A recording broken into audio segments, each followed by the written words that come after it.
Baiklah, saya Sherly Rafita, kelas PGMI 8, Angkatan 2017. Assalamualaikum warahmatullahi wabarakatuh. Apa kabar semuanya anak-anak? Semoga baik-baik saja ya. Baiklah, pembelajaran kita kali ini dilakukan secara jarak jauh karena ya pandemi corona ini. Akan memulai pembelajaran ini dengan mengucapkan Bismillahirrahmanirrahim. Baiklah, untuk anak-anak silahkan mengisi absen di kolom komentar ya, untuk daftar kehadirannya. Nah, pembelajaran hari ini adalah tentang tema 8, subtema kedua, pembelajaran keempat yang materinya itu materi IPS tentang usaha ekonomi yang dikelola secara kelompok. Nah, anak-anak ada yang tahu tentang usaha ekonomi yang dikelola secara kelompok?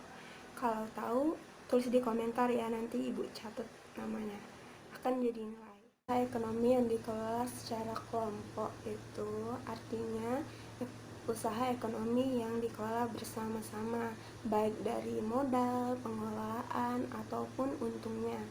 Nah, bentuk usaha ekonomi ini ada 3. Badan usaha milik negara atau BUMN, badan usaha milik swasta, yang ketiga koperasi. Nah, kita bahas yang pertama dulu ya. Yang pertama itu badan usaha milik negara.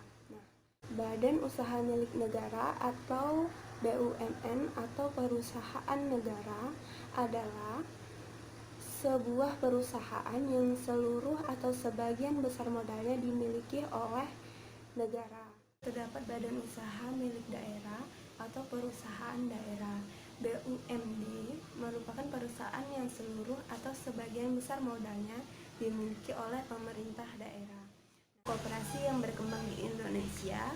Nah, bentuk koperasi yang berkembang di Indonesia ini ada 5, yaitu koperasi konsumsi, koperasi simpan pinjam, koperasi produktif, koperasi jasa, dan koperasi serba usaha. Nah, kita bahas satu persatu ya. Nah, koperasi konsumsi ini adalah koperasi yang menyediakan berbagai barang konsumsi untuk memenuhi kebutuhan sehari-hari. Contohnya beras, gula, minyak, sabun, dan lain-lain. Nah, tujuan koperasi ini adalah memenuhi kebutuhan konsumsi sehari-hari bagi anggota dengan harga dan mutu layak. Lalu yang kedua, koperasi simpan pinjam, yaitu koperasi yang menyediakan layanan simpan dan pinjam. Koperasi jenis ini menerima simpanan dari anggotanya. Lalu selanjutnya uang yang telah terkumpul dipinjamkan kepada anggota lain. Lalu yang ketiga itu koperasi produktif. Koperasi produktif ini adalah koperasi yang menyediakan bahan baku produksi dan menyalurkan hasil produksi lainnya. Koperasi ini beranggotakan para produsen dan pengusaha. Contohnya pengusaha batik, pengusaha tempe atau tahu, dan mungkin pengusaha sapi perah.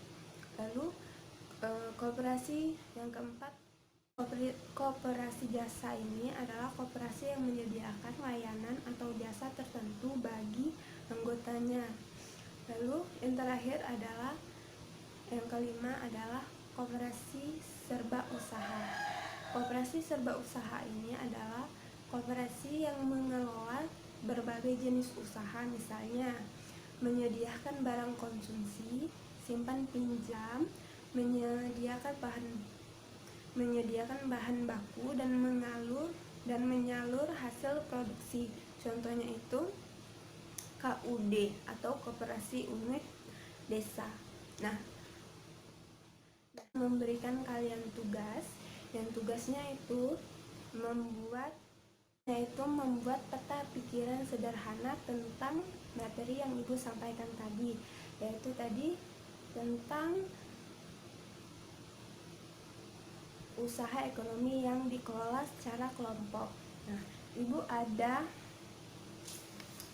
contohnya. seperti ini. Kelihatan nggak? Buat aja peta sederhana kayak gini. Nih, peta pikiran sederhana. Nah, Ibu minta ada 4 badan, ada 4 usaha ekonomi yang kalian tulis di peta pikiran ini, dan bikin pengertiannya dan ciri-cirinya seperti kayak gini. Firma, tulis pengertian dan ciri-cirinya.